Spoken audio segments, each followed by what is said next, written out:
हरे कृष्ण दोस्तों, आपका स्वागत है आपके अपने YouTube चैनल स्टडी जोन में। तो हम पढ़ रहे थे भीष्म साहनी जी का बहुत ही प्रसिद्ध उपन्यास तमस। तो आज इस उपन्यास का ये पार्ट 7 है। तो चलिए इस उपन्यास को पढ़ते हैं। तो ये है उपन्यास का 7वां अध्याय। दफ्तर में मिलने के बजाय आप लोग घर पर मिलने आए, ज़रूर कोई बहुत ही ज़रूरी काम रहा होगा, रिचर्ड ने मुस्कुराकर कहा। चपरासी ने चिक उठा दी। नागरिकों के शिष्टमंडल के सदस्य एक एक करके कमरे के अंदर दाखिल हुए। रिचर्ड दरवाजे के पास ही खड़ा रहा और कमरे में रखी कुर्सियों की ओर इशारा करता रहा और तैरती नज़र से शिष्टमंडल के सदस्यों की ओर देखता रहा। फिर मेज़ के पीछे कुर्सी पर जा बैठा और बैठते ही पेंसिल हाथ में ले ली। 4 आदमी पगड़ियों वाले थे। एक सूमी टोपी वाला था, 2 गांधी टोपी पहने थे। रिचर्ड ने शिष्टमंडल की बनावट से ही समझ लिया कि इनसे निपटना कठिन नहीं होगा। कहिए, मैं आपकी क्या खिदमत कर सकता हूँ? सदस्यों को डिप्टी कमिश्नर की शिष्टता बहुत भली लगी। इससे पहले कमिश्नर तो सीधे मुंह बात भी नहीं करता था, उससे मिलना तक मुश्किल हुआ करता था। अब तक रिचर्ड ने लगभग सभी सदस्यों का जायज़ा ले लिया था। पुलिस की रिपोर्टों से वह सियासी आदमियों के बारे में समझ गया था कि कौन कौन होंगे। गांधी टोपी वाला वही ढीला डाला आदमी बख्शी होगा जो 16 साल तक तेल काट चुका है, और वह नुक्कड़ में बैठा रूमी टोपी वाला हयात बख्श, मुस्लिम लीग का कारकुन। साथ में मिशन कॉलेज का अमेरिकी प्रिंसिपल हर्बर्ट भी आया था, और ये लोग साथ में प्रोफेसर रघुनाथ को भी पकड़ लाए हैं, क्योंकि ये मेरा परिचित है। बाकी लोग विभिन्न संस्थाओं से आए होंगे। रिचर्ड बख्शी जी को मुखातिब होकर बोला, मुझे खबर मिली है कि शहर के अंदर तनाव पाया जाता है। हम इसी सिलसिले में आपसे मिलने आए हैं। बख्शी जी बोले। बख्शी जी उत्तेजित थे। सुबह के सारे कार्यकलाप से वह खींचे हुए थे। अपनी पहलकदमी पर पहले लीग के प्रधान के घर गए थे। फिर वहाँ बेरुखी देखकर उन्होंने डिप्टी कमिश्नर के पास ही शिष्टमंडल ले जाने का निश्चय किया था और एक एक सदस्य को घर से पकड़ पकड़ कर इकट्ठा किया था और अपने साथ लाए थे। डिप्टी कमिश्नर के पास आने में किसी को ऐतराज़ नहीं था। सरकार की तरफ से फौरन ऐसी कार्रवाई की जानी चाहिए जिससे स्थिति काबू में आ जाए, वरना इस शहर पर चीले मंडराएंगे। उन्होंने वही वाक्य दोहरा दिया जो बार बार उनके ज़हन में घूम रहा था। अन्य सदस्य चिंतित थे, पर बख्शी जी की तरह उत्तेजित नहीं थे। तभी प्रोफेसर और रिचर्ड की नज़रें मिली। प्रोफेसर ही एक ऐसा हिंदुस्तानी था जिसके साथ रिचर्ड का थोड़ा बहुत उठना बैठना था। दोनों को अंग्रेज़ी साहित्य और भारतीय इतिहास में रुचि थी और रिचर्ड को वह सदा ही एक सुशिक्षित व्यक्ति लगा करता था। आंखों आंखों में ही दोनों मुस्कुरा दिए, मानो एक दूसरे से कह रहे हों, ये लोग दुनियावी कामों में भी हमें घसीट लाए हैं, वरना हमारी दुनिया तो दूसरी है। रिचर्ड ने सिर हिलाया और पेंसिल से मेज़ को ठकोरा। सरकार तो बदनाम है। मैं अंग्रेज़ अफसर हूँ। ब्रिटिश सरकार पर आपको विश्वास नहीं है, उसकी बात को तो आप कहाँ सुनोगे? रिचर्ड ने व्यंग्य से कहा और पेंसिल ठकोरता रहा। मगर ताकत तो ब्रिटिश सरकार के हाथों में है और आप ब्रिटिश सरकार के नुमाइंदा हैं। शहर की रक्षा तो आप ही की जिम्मेदारी है। बख्शी जी बोले और बोलते हुए उनकी ठुड्डी कांप गई और उत्तेजनावश चेहरा पीला पड़ गया। ताकत तो इस वक्त पंडित नेहरू के हाथ में है, रिचर्ड ने फिर मुस्कुराकर धीमे से कहा। फिर बख्शी जी की ओर देखकर बोले, आप लोग ब्रिटिश सरकार के खिलाफ तो भी दोष ब्रिटिश सरकार का, और जो आप आपस में लड़े तो भी दोष ब्रिटिश सरकार का। उसके होठों पर मुस्कान बराबर बनी रही। वह फिर जैसे संभल गया और बोला, लेकिन कहिए, हमें इस मसले को मिलजुल कर सुलझाना चाहिए। और उसने हयात बख्श की ओर देखा। अगर पुलिस मोहतात रहे तो कुछ नहीं होगा। हयात बख्श बोला, यूँ मस्जिद के सामने जो कुछ पाया गया है उसके पीछे हिंदुओं की बहुत बड़ी शरारत है। आप कैसे कह सकते हैं कि इसमें हिंदुओं की शरारत है? दानवीर लक्ष्मी नारायण ने उछल कर कहा और बोलते बोलते उनकी आवाज़ ऊंची हो गई। रिचर्ड के लिए मामला अपने आप सुलझता जा रहा था। एक दूसरे को दोष देने से कोई लाभ ना होगा। रिचर्ड ने आश्वस्त भाव से कहा, आप लोग जाहिर है मामले को सुलझाने के लिए मेरे पास आए हैं। बेशक, हयात बख्श बोला, हम भी नहीं चाहते कि शहर में फसाद हो, मारकाट हो। लक्ष्मी नारायण को बड़ा अकेलापन महसूस हुआ। उन्हें अपने धर्म बंधुओं पर गुस्सा आया। वे भी साथ में होते तो इस वक्त उन्हें अकेले तो मुसलमानों के खिलाफ न बोलना पड़ता। डिप्टी कमिश्नर को 10 बातें बताते कि कैसे जामा मस्जिद में असला इकट्ठा किया जा रहा है, कैसे एक गाय को काट डाला गया है। यहाँ बोलना तो नक्कू बनने वाली बात है। शायद यही बेहतर था कि हिंदू सिखों का फवद अलग से डिप्टी कमिश्नर से मिलता, उनके सामने स्याह और सफ़ेद खोल कर रखता। बख्शी जी ने रिचर्ड को संबोधन करते हुए कहा, अगर शहर में पुलिस गश्त करने लगे, जगह जगह फ़ौज की चौकियां बिठा दी जाएं, तो दंगा फसाद नहीं होगा, स्थिति काबू में आ जाएगी। रिचर्ड ने सिर हिलाया, फिर मुस्कुराकर बोला, मैं डिप्टी कमिश्नर हूँ। फ़ौज का इंतज़ाम तो मेरे हाथ में नहीं है। यहाँ पर छावनी तो है, पर इसका यह मतलब नहीं कि फ़ौज मेरे हुक्म से काम करती है। छावनी भी ब्रिटिश सरकार की है और हुकूमत भी ब्रिटिश सरकार की है। बख्शी जी ने कहा, अगर आप फ़ौज बिठा देंगे तो मामला काबू में आ जाएगा। रिचर्ड ने सिर हिला दिया, फ़ौज को मैं हुक्म नहीं दे सकता, यह तो आप भी जानते होंगे। डिप्टी कमिश्नर को ऐसा कोई अधिकार नहीं है। आप फ़ौज नहीं बैठा सकते तो शहर में कर्फ्यू लगा दें, इसी से स्थिति संभल जाएगी। पुलिस की ही चौकियां बैठा दें। इस छोटी सी बात को लेकर कर्फ्यू लगा देने से क्या शहर में घबराहट और ज़्यादा नहीं फैलेगी? आप क्या सोचते हैं? रिचर्ड ने इस लहजे में ये शब्द कहे मानो उनसे मशविरा मांग रहा हो, पर साथ ही उसने रैक में से एक कागज़ उठाया और उस पर पेंसिल से कुछ लिख लिया और फिर घड़ी की ओर देखा। सरकार अपनी ओर से जो कार्रवाई कर सकती है ज़रूर करेगी। रिचर्ड ने आश्वासन के स्वर में कहा, लेकिन आप लोग शहर के नेता हैं, लोग आपकी बात ध्यान से सुनेंगे। आपको चाहिए कि आप मिलकर लोगों से अपील करें कि अमन कायम रखें। 2-3 सिर फौरन हिलने लगे। साहब ठीक कहते हैं, रिचर्ड कहे जा रहा था।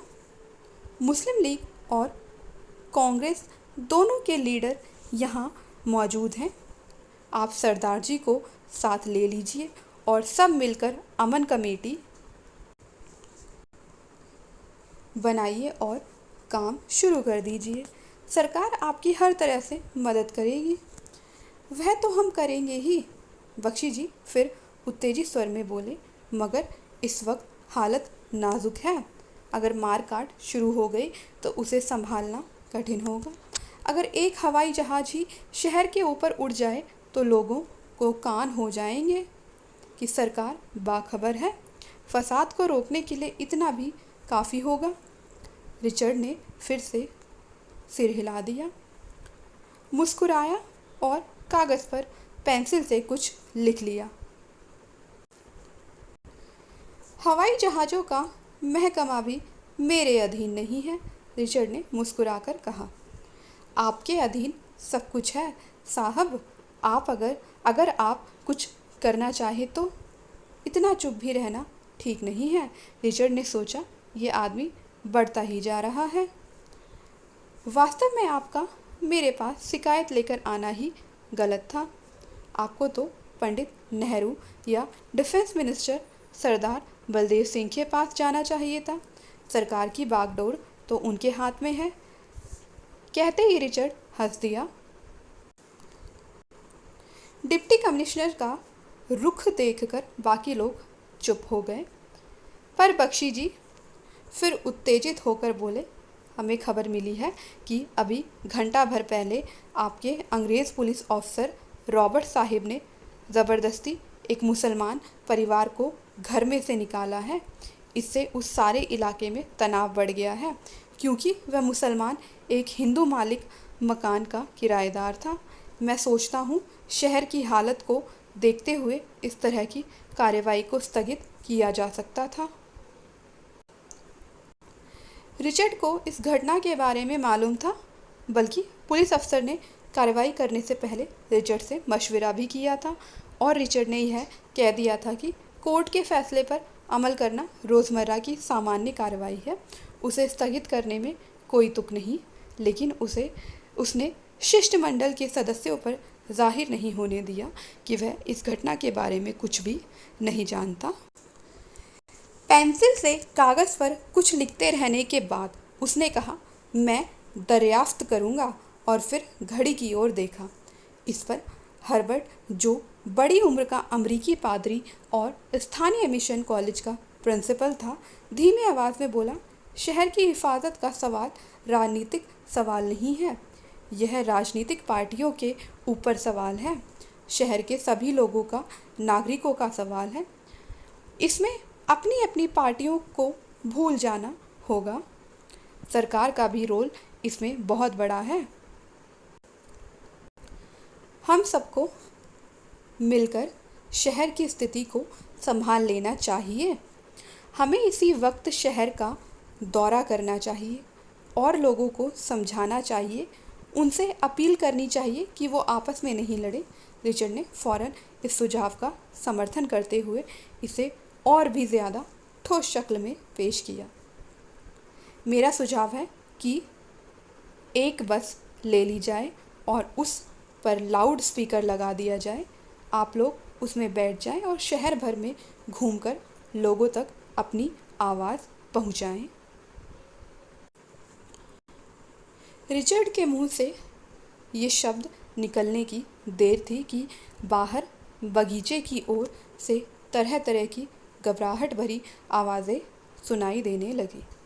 पुल के पार एक हिंदू को कत्ल कर दिया गया है। बाहर बैठे चपरासी से कोई आदमी कह रहा था, सभी बाजार बंद हो गए हैं। शिष्टमंडल के सदस्यों के कान खड़े हो गए। डिप्टी कमिश्नर का बंगला शहर से बहुत दूर था। अगर सचमुच फसाद छिड़ गया है तो उनके लिए अपने अपने घर तक पहुंच पाना असंभव हो जाएगा। तभी दूर बंगले के पार किसी तांगे के सर पर दौड़ने की आवाज़ आई। सड़क पर किसी के भागते कदमों की आवाज़ आई। लगता है शहर में गड़बड़ शुरू हो गई है, लक्ष्मी नारायण ने घबराकर कहा और उठ खड़ा हुआ। जो भी मुमकिन हुआ किया जाएगा, रिचर्ड ने कहा। गड़बड़ शुरू हो गई है तो बुरी बात है। एक एक करके सभी सदस्य उठ खड़े हुए और चिक उठाकर बाहर आने लगे। डिप्टी कमिश्नर भी दरवाजे तक उनके साथ आया। आपको भेजने का इंतज़ाम हम करेंगे।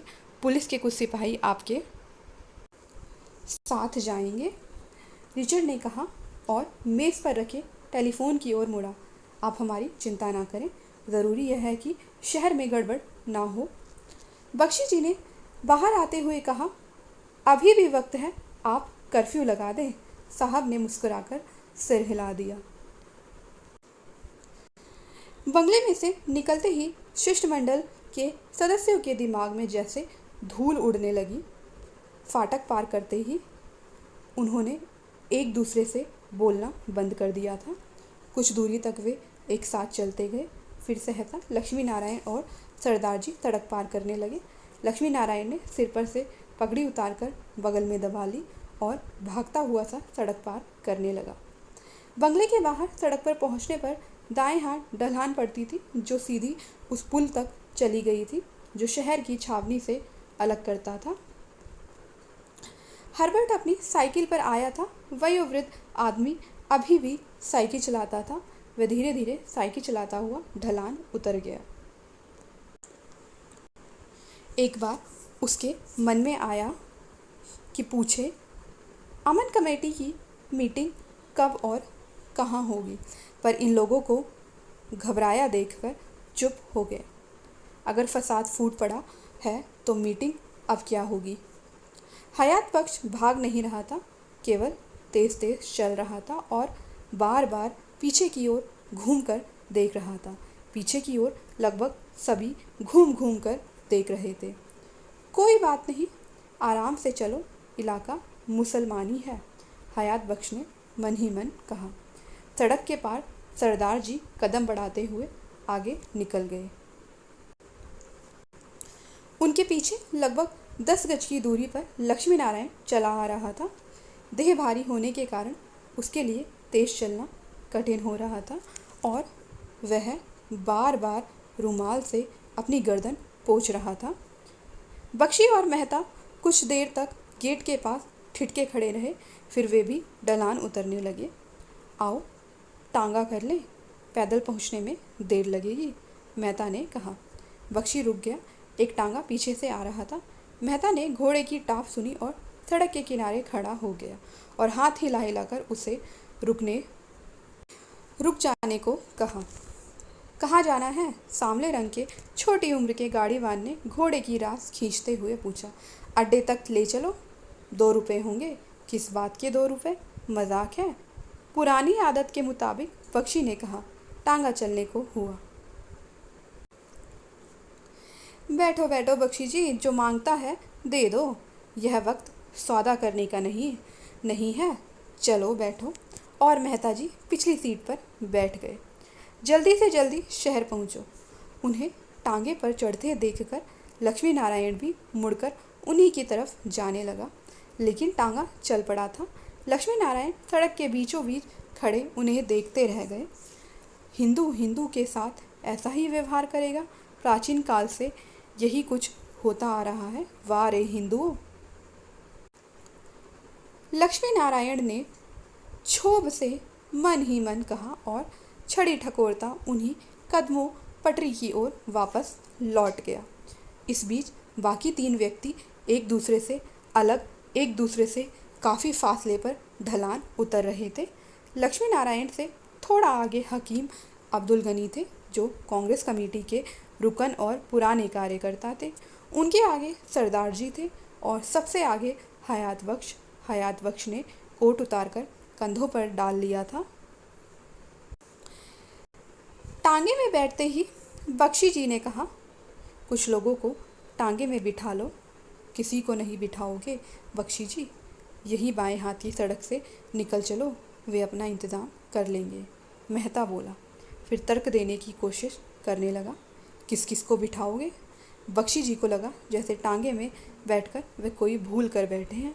उन्हें मेहता पर खींच उठी, अपने पर खींच उठी कि क्यों वह मेहता का तथा अन्य लोगों की बातों में आ जाते हैं। यहाँ इकट्ठा आए थे, इकट्ठे ही जाना चाहिए था, पर फिर भी बैठे रहे। टांगा जब हयात बख्श के पास से गुजरा तो हयात बख्श हंसकर बोला, भागते हो कराड़ो, पहले इश्ताल देते हो, बाद में भागते हो। बख्शी जी के साथ उसकी बेतकल्लुफ़ी थी। इसी शहर में दोनों बड़े हुए थे। अलग अलग राजनीति के बावजूद वे एक दूसरे से हंसकर मिलते थे। दोनों का आपस में मजाक चलता था। हयात बख्श ने घूमकर पीछे देखा। अपने पीछे सरदार बिशन सिंह को आता देखकर बोले, बख्शी जी तो निकल गए, अमन करवाने चले थे। ये तो खसलत है इन लोगों की। पर सरदार बिशन सिंह चुप रहा, सिर नीचा किए चलता गया। सबसे पीछे चलते हुए लक्ष्मी नारायण की ख्वाहिश हुई कि आगे बढ़कर जैसे तैसे हयात बख्श के साथ हो लें। यह इलाका मुसलमानी था और मुसलमान के साथ साथ चलते हुए वह बेखतर इलाका पार कर जाएंगे। हयात बख्श को जानते भी सभी लोग हैं। ठहरो जी, ऐसी जल्दी भी क्या है? उसने ऊंची आवाज़ में कहा। उसकी आवाज़ सुनकर तीनों व्यक्ति अपनी अपनी जगह पर रुक गए, पर लक्ष्मी नारायण छड़ी पटपटाते सीधे निकलते गए और अंत में हयात बख्श तक जा पहुँचे। बहुत बुरी बात होगी अगर शहर में गड़बड़ हो गई, उसने कहा और हयात बख्श के साथ साथ चलने लगा। हयात बख्श लक्ष्मी नारायण का इरादा समझ गया था और इसमें हयात बख्श का अपना हित भी था, क्योंकि पुल पार करने के बाद थोड़ी दूर आगे जाने पर हिंदुओं का मोहल्ला शुरू हो जाता था और हयात बख्श का घर उससे भी आगे था। लक्ष्मी नारायण साथ में होगा तो हिंदुओं का मोहल्ला व्यापार करा देगा। यूँ हयात बख्श भी जानता था कि डर खतरे वाली ऐसी कोई बात नहीं थी।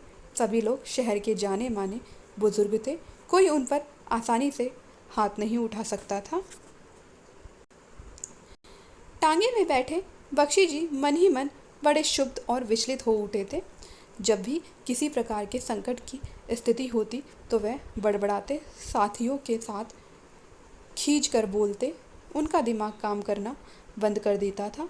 भावनाओं के रेले के सामने सभी कुछ ढह जाता था। चीलें उड़ेंगी मेहता जी, शहर पर चीलें उड़ेंगी, उन्होंने फिर से कहा और झांक झांक कर टांगे के बाहर देखने लगे। अब तो जो होगा देखा जाएगा, पहले तो शहर पहुँचो। इस पर बख्शी जी तुनक कर बोले, शहर पहुंचकर क्या हो जाएगा, अब तो सिर पर आ गई। मेहता घबराया हुआ ज़रूर था, लेकिन बख्शी की तरह बौखलाया हुआ नहीं था। डिप्टी कमिश्नर ने बात तो सुनी। पहला डिप्टी कमिश्नर तो सीधे मुंह बात ही नहीं करता था। यह क्या कर लेगा, खोदती का सिर, बख्शी जी खींचकर बोले। इसने हमारी कौन सी बात सुनी है। फिर बख्शी जी का दिमाग दूसरी ओर जाने लगा। किसी का एतबार नहीं किया जा सकता, मेहता बोला। मुसलमान का नहीं तो हिंदू का किया जा सकता है, बख्शी ने फिर तुनक कर कहा। देखो बख्शी जी, बात छोटी है मगर दानिशमंद को उसी से पता चल जाता है। मुबारक अली जिला कांग्रेस कमेटी का मेंबर है, खादी का कुर्ता और खादी की सलवार पहनता है, पर सिर पर पेशावरी टोपी पहनता है, गांधी टोपी नहीं पहनता। मुजफ्फर को छोड़कर कोई भी कांग्रेसी मुसलमान गांधी टोपी नहीं पहनता। बख्शी ने जेब में से रुमाल निकालकर पसीना पोंछा और पगड़ी को बगल में के नीचे से निकालकर गोद में रख लिया। हिंदू सभा वालों ने मोहल्ला कमेटियां बनाई हैं, हमसे तो यह भी नहीं हो सकता। मोहल्ले मोहल्ले में अमन कमेटियां ही बना लेते, मेहता ने गर्दन पोंछते हुए कहा। डूब मरो मेहता जी, चुल्लू भर पानी में डूब मरो, बख्शी जी बिफर कर बोले। क्यों डूब क्यों मरूं, मैंने क्या किया है। दो बेड़ियों में टांग रखना अच्छा नहीं होता, तुम हमेशा यही करते रहे हो। एक टांग कांग्रेस में, दूसरी हिंदू सभा में। तुम समझते हो किसी को मालूम नहीं, सभी को मालूम है। अगर फिसाद हो गया तो तुम मुझे बचाने आओगे। नाले के पार का सारा इलाका मुसलमानी है और मेरा घर नाले के सिरे पर है। फिसाद हो गया तो उस वक्त तुम मुझे बचाने आओगे या बापूजी आकर बचाएंगे। उस वक्त तो मुझे मोहल्ले वाले हिंदुओं का ही आसरा है। छुरा मारने वाला मुझसे यह तो नहीं पूछेगा कि तू कांग्रेस में थे या हिंदू सभा में थे। अब चुप क्यों हो गए हो। डूब मरो मेहता जी, डूब मरो। यही वक्त होता है जब आदमी के विश्वास परखे जाते हैं। तुमने बहुत माया इकट्ठी कर ली है, तुम्हारी अकल पर चर्बी चढ़ती गई है। तुम्हारा घर मुसलमानों के मोहल्ले के पास है तो क्या मेरा हिंदुओं के मोहल्लों में है।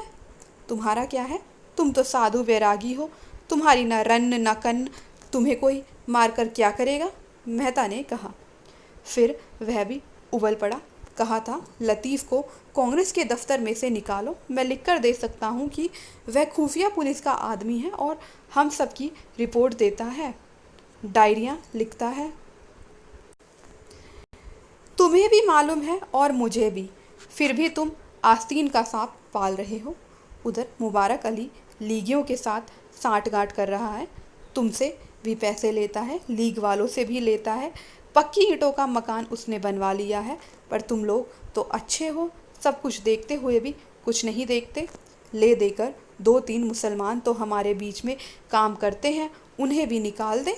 तुम्हारी अक्ल ठिकाने है या नहीं। एक लतीफ़ बुरा है तो सभी बुरे हो गए। हकीम जी भी बुरे हैं, जो तुमसे भी पहले का कांग्रेस में काम कर रहे हैं। अजीज अहमद बुरा है। टांगा ढलान उतर चुका था और पुल की ओर घूम गया था। दाईं ओर इस्लामिया स्कूल बंद पड़ा था। सड़क पर आमद रफ्त बहुत कम थी। इस्लामिया स्कूल की इमारत के बाहर 4-5 आदमी गांठ बांधे खड़े थे। किसी किसी वक्त कोई तांगा या साइकिल सवार सड़क पर से गुजर जाता था। पीछे अभी भी वे चारों लोग ढलान पर से उतर रहे थे। बिजली दफ्तर के सामने हयात बख्श को मौलादाद सड़क के किनारे खड़ा मिल गया। दाढ़ी वाला मौलादाद, जो बिजली कंपनी में क्लर्क था और मुस्लिम लीग का कारकुन था। क्या कराए हो? उसने हयात बख्श से पूछा। डिप्टी कमिश्नर से मिलने गए थे ना? मिल आए हैं। वहाँ उसके पास बैठे ही थे कि बाहर शोर हुआ। सभी ने सोचा गड़बड़ हो गई है और मीटिंग बर्खास्त हो गई। सभी वहाँ से निकल आए। शहर की क्या खबर है? तनाव है, तनाव बढ़ रहा है। रत्ते के पास सुनते हैं कोई गड़बड़ हुई है। इधर पीछे क्या हाल है? पीछे ठीक है। इतने में हकीम अब्दुल गनी और सरदार बिशन सिंह भी पहुंच गए। कुछ फासला अलग अलग तय करने के बाद दोनों एक साथ चलने लगे थे। हकीम जी कांग्रेसी मुसलमान थे, इसीलिए बिशन सिंह को इनके साथ साथ चलने में संकोच नहीं हुआ। फसाद होना भी नहीं चाहिए, लक्ष्मी नारायण बोला। बहुत बुरी बात है। मौलादाद ने बड़ी तीखी नज़र से लक्ष्मी नारायण की ओर देखा। आप लोगों का बस चले तो आप तो फसाद करवा कर ही छोड़ेंगे। हम ही लोग बर्दाश्त किए जा रहे हैं। फिर उसकी नज़र हकीम जी पर पड़ी और उन्हें देखते ही मौलादाद का पारा तेज़ हो गया। यह हिंदुओं का कुत्ता भी आपके साथ गया था? ये किसकी नुमाइंदगी करने गया था? तीनों चुप हो गए। हकीम जी सुना अनसुना करते हुए मुंह ऊंचा किए पुल की दिशा में देखने लगे, पर मौलादाद हकीम जी को देखते ही तिलमिला उठा था। मुसलमान का दुश्मन हिंदू नहीं है, मुसलमान का दुश्मन वह मुसलमान है जो दुम हिलाता हिंदुओं के पीछे पीछे जाता है, उनके टुकड़ों पर पलता है।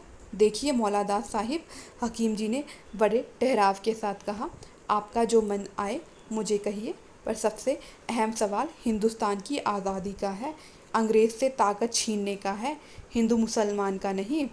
चुप रह कुत्ते, मौलादाद ने चीख कर कहा। उसकी आंखें लाल हो रही थी और होठ काँप रहे थे। छोड़ो छोड़ो, जाने दो जाने दो, यह वक्त झगड़ा करने का नहीं है। क्षण भर के लिए लक्ष्मी नारायण की टांगों में पानी भर गया, लेकिन हयात बख्श बुजुर्ग आदमी था। उसने स्थिति संभाल ली। जाइए जाइए हकीम जी, मगर आपके सरपरस्त तो तांगे पर बैठकर निकल गए हैं, आपको अकेला छोड़ गए हैं। हकीम जी धीरे धीरे सरकने लगे थे। सरदार जी भी उनके साथ साथ जाने लगे। लक्ष्मी नारायण ज्यों का त्यों खड़ा रहा। घर जा रहे हो? मौलादाद ने हयात बख्श से पूछा। लीग के दफ्तर में नहीं चलोगे? मैं बाद में पहुंच जाऊंगा, तुम चलो।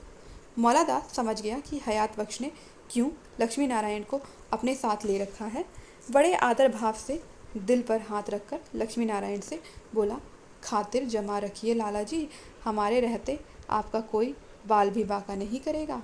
हयात बख्श और लक्ष्मी नारायण आगे बढ़ गए।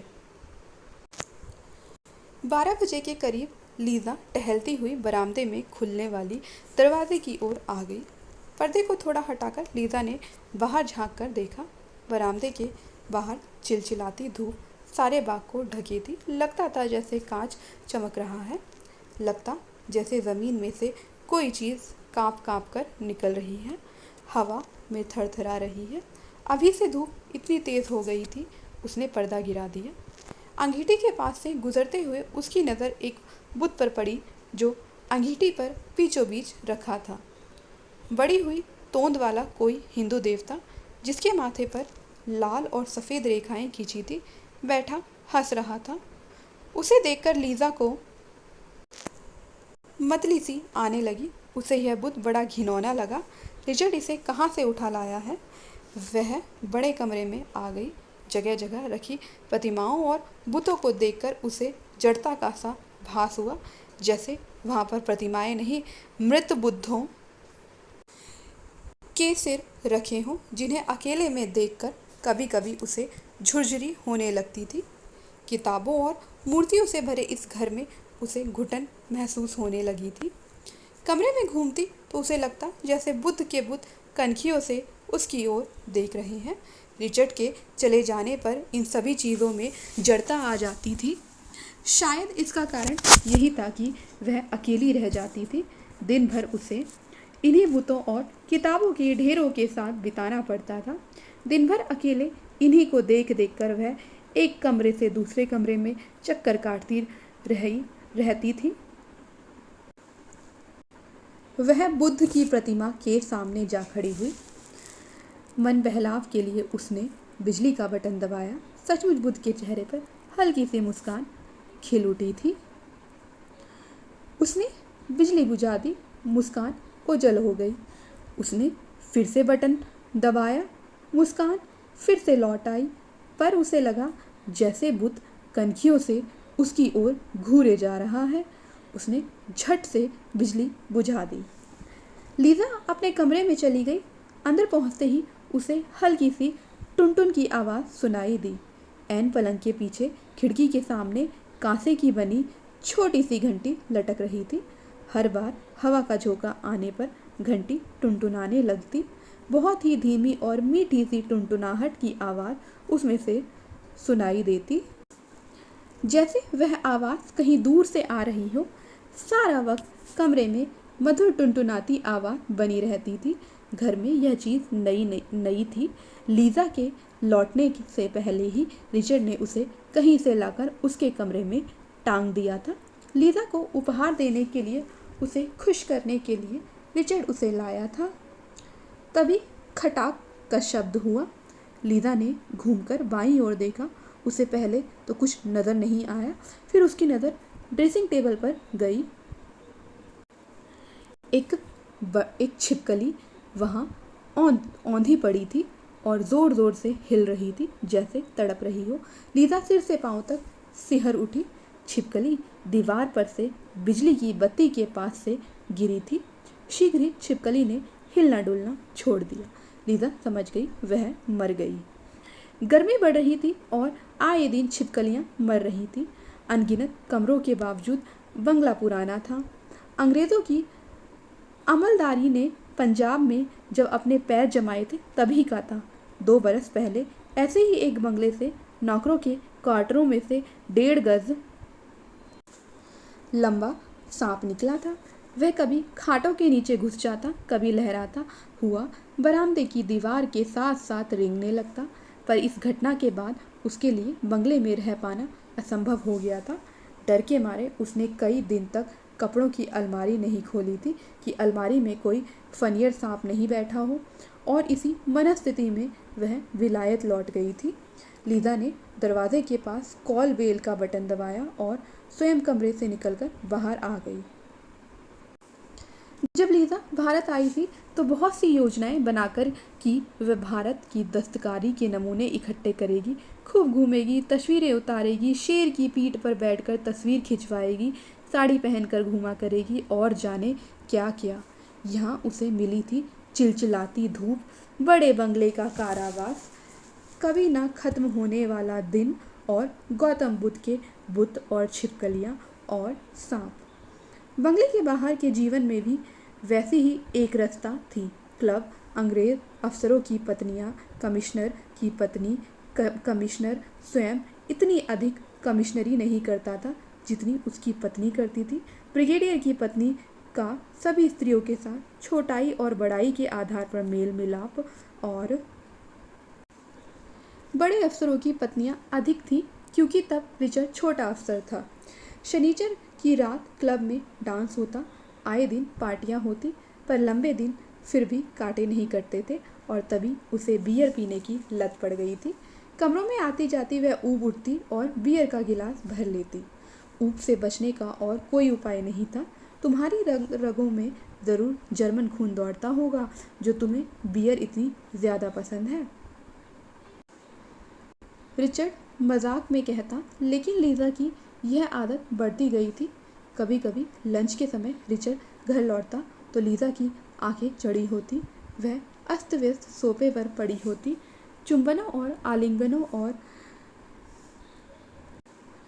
हिचकियों के बीच वह बार बार कसमें खाती कि अब ज़्यादा बियर नहीं पिएगी, लेकिन अगले दिन फिर वक्त काटे नहीं कटता था।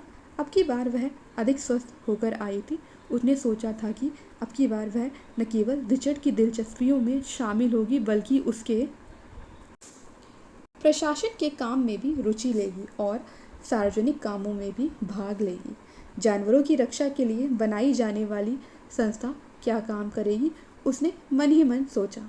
मुझे उसमें क्या काम करना होगा। लीज़ा के मन में जोरों की ललक उठी कि खानसामा जब आए तो उसे बियर लाने के लिए कहे। खानसामा नया था और उसकी इस कमज़ोरी के बारे में कुछ भी नहीं जानता था। क्या वह स्वयं गली गली सड़क सड़क घूमेगी, घोड़ों और आवारा कुत्तों को एक एक करके मरवाती फिरेगी? यह कैसा काम होगा? या वह जिले की प्रथम महिला होने के नाते प्रधान बनी रहेगी और काम निचले लोग करेंगे? लीज़ा की मनःस्थिति विचित्र हो रही थी। एक ओर ऊब का भय और दूसरी ओर जिले की प्रथम महिला जिलाधीश की पत्नी होने का गर्व। दर्जनों नौकर चाकर, इतना बड़ा बंगला जो एक ओर भाएं भाएं करता था तो दूसरी ओर उसे प्रभुता का भास देता था। मेम साहब, खानसामा सामने खड़ा था। हमारे कमरा में ड्रेसिंग टेबल पर छिपकली मरा है, उसे उठाओ जाओ, उसने दबदबे से कहा। खानसामा ने सलाम किया, हुजूर कहा और वहाँ से चला गया। लीज़ा चलती हुई फिर बरामदे की खिड़की के पास आ गई। पर्दा उठाने पर फिर उसे तपते कांच जैसी चौंधियाती धूप से साक्षात हुआ, पर साथ ही बरामदे में एक और लगी छोटी सी मेज़ पर रिचर्ड के दफ्तर का बाबू बैठा नजर आया, जो चिट्ठियाँ छाट रहा था। काले रंग का छोटी उम्र का बाबू, जिसके सफ़ेद दांत बहुत चमकते थे और जो हर वाक्य के साथ रिचर्ड से यस सर 2 बार ज़रूर कहता और दाएं बाएं सिर हिलाता था। उसे देखकर लीज़ा मुस्कुरा दी। बाबू अंग्रेज़ी जानता था और उसे अंग्रेज़ी में बातें करते सुनकर लीज़ा का बड़ा मनोरंजन हुआ था। लीज़ा खाने वाले कमरे के रास्ते बरामदे में आ गई। बाबू रिचर्ड की देखा देखी लीज़ा ने भी उसे बाबू ही कहकर पुकारा और दरवाजे के पास रखी कुर्सी पर बैठ गई। बाबू अपनी फाइल संभालता हुआ भागकर लीज़ा के सामने आ खड़ा हुआ। Yes sir, yes madam. बाबू का चेहरा सांवला था और दांत बेहद सफ़ेद थे और बाबू के शरीर का प्रत्येक अंग जैसे उसके धड़ के साथ पेचों से जोड़ा गया था, क्योंकि उसका कोई ना कोई अंग हर वक्त झटका खाकर टेढ़ा हो जाता था। कभी दायां कंधा झुक जाता, कभी बायां घुटना झुक जाता, पर मुंह हर वक्त खुला रहता और सफ़ेद दांत सारा वक्त झिलमिलाते रहते। You Hindu babu? Yes madam, बाबू ने तनिक झेप कर कहा। लीज़ा अपनी सूझ पर खिल उठी। I guessed right, yes madam. Liza उसकी ओर देखती रही। देखते ही देखते वह दुविधा में पड़ गई। उसने किस आधार पर कहा था कि वह हिंदू है? पोशाक में उसने पतलून कोट टाई पहन रखे थे। वह सोच में पड़ गई, कौन से चिन्ह होते हैं जिनसे एक हिंदू को पहचाना जाता है? फिर वह उठ खड़ी हुई और अपना हाथ बढ़ाकर उसके सिर के बालों में कुछ ढूंढती रही। बाबू झेप गया। 31 साल का बाबू पिछले 10 साल से दफ्तर में स्टेनो का काम कर रहा था। लीज़ा ही पहली डिप्टी कमिश्नर की पत्नी थी जो बेतकल्लुफ़ी से उसके साथ बातें करने लगी थी। अन्य डिप्टी कमिश्नरों की पत्नियां बड़ी रुखाई और उपेक्षा से उससे पेश आया करती थी।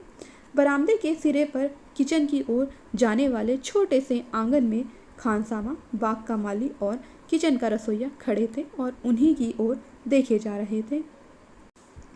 No it isn't there, Lisa बोली। बाबू को सिर से पैर तक झुरझुरी हुई झेप में उसके मुस्कुराते होठ कांप रहे थे। You are no Hindu, you told a lie. No madam, I am a Hindu, एक ब्राह्मण हिंदू। Oh no, then where is your tuft? बाबू डर रहा था। शहर में दंगे की आशंका थी और वह कठिनाई से बचता हुआ दफ्तर पहुंचा था। पर लीजा की बात सुनकर वह आश्वस्त सा महसूस करने लगा। काले चेहरे में उसके सफ़ेद दांतों की लड़ी चमक उठी। I have no tuft madam. Then you are no Hindu? Lisa ने अपनी तर्जनी उसकी ओर हिलाते हुए हंसकर कहा, you told a lie? No madam, I am a Hindu. Take off your coat बाबू, लीजा ने कहा। ओ मैडम, बाबू फिर झेप गया। टेक ऑफ, हरी। बाबू ने मुस्कुराते हुए कोट उतार दिया। Very good, now unbutton your shirt. What madam? Don't say what madam, say I beg your pardon madam. All right, unbutton your shirt. बाबू निस्सहाय सा लीजा के सामने खड़ा रहा, फिर नेकटाई के नीचे हाथ डालकर एक एक करके 3 बटन खोल दिए। Show me your thread. Show me your thread. What madam? Your thread? What madam? Show me your Hindu thread. बाबू समझ गया मेम साहब यज्ञोपवीत के बारे में पूछ रही थी। बाबू के यज्ञोपवीत नहीं था। 10वीं जमात पास करके कॉलेज में आने पर उसने चुटिया कटवा ली थी और 12वीं जमात में प्रवेश करने पर उसने यज्ञोपवीत उतार कर फेंक दिया था। I have no thread madam, उसने खिसियाई सी मुस्कान के साथ कहा। No thread? Then you are no Hindu. I am a Hindu madam, I swear by God I am a Hindu. वह फिर से डरने लगा था। No, you are no Hindu, you told a lie. I shall tell your boss about it. बाबू का चेहरा पीला पड़ गया। कमीज के बटन बंद कर कोट पहनते हुए उसने घबरा कर कहा, I tell you sincerely madam, I am a Hindu. My name is Roshan Lal. Roshan Lal? But the cook's name is Roshan Din and he is a Musalman. Yes madam, बाबू बोला। उसके लिए समझाना कठिन हो गया। ही is Roshan Din madam, I am Roshan Lal. I am a Hindu, he is Muslim. No, Richard told me you people have different name. फिर बाबू की ओर तर्जनी उठाकर झूठे आक्रोश के स्वर में बोली, no babu, you told a lie. I shall tell your boss. बाबू का गला सूख रहा था और दिल धड़कने लगा। शहर में गड़बड़ के कारण ही तो यह पूछताछ नहीं हो रही है। मेम साहिब चाहती क्या है? सहसा लीजा अब उठी। Go babu, I shall tell everything to your boss. बाबू ने बरामदे के फर्श पर से अपनी फाइल उठाई और पीछे को मुड़ गया। अभी वह बरामदा लांघकर जा ही रहा था जब लीजा ने फिर से आवाज़ लगाई, बाबू। बाबू मुड़ा। Come here. नज़दीक आने पर लीजा ने गंभीर मुद्रा बनाकर कहा, where is your boss? In the office madam, he is very busy madam. All right, go. You and your boss go get out of here, उसने चिल्लाकर कहा। यस मैडम, और बाबू फिर कांपता हुआ मुड़ गया। बाबू के चले जाने के बाद लीजा को जैसे मतली आने लगी। उसका हंसोड़ मूड फिर विरक्ति और वितृष्णा में बदलने लगा। बाबू को कंधे झुकाए हुए जाता देखकर उसे लगने लगा जैसे कोई लसलसा सा जीव जा रहा है। ना जाने रिचर्ड कैसे इन लोगों के साथ दिन भर काम कर सकता है। एक गहरी हुक सी उसके मन में उठी और वह उन्हीं कदमों बंगले के अंदर जाने के लिए मुड़ गई। वीडियो में बने रहने के लिए आपका बहुत धन्यवाद। लाइक करें, शेयर करें और हमारे चैनल को सब्सक्राइब करें। मिलते हैं आपसे अगली वीडियो में। इसके आगे की कहानी पढ़ेंगे।